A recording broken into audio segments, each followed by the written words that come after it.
Rich McPherson here with Sharp at InfoComm 2025. Here to talk about our latest installation projectors, both the A175U and the X171Q. Currently, we have them side by side on the wall, trying to demonstrate the different technologies along with how that brightness is affected, what the color renditions are.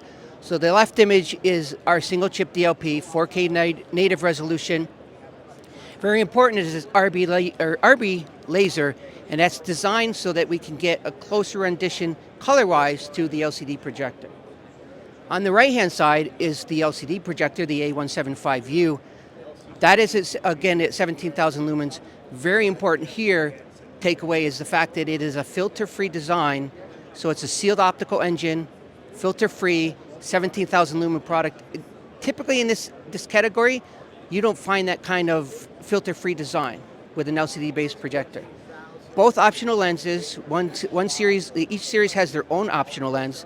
Each one has 6 different lenses available to the public, depending on where that application may set the projector, whether it's up close or farther away in the back of a lecture hall.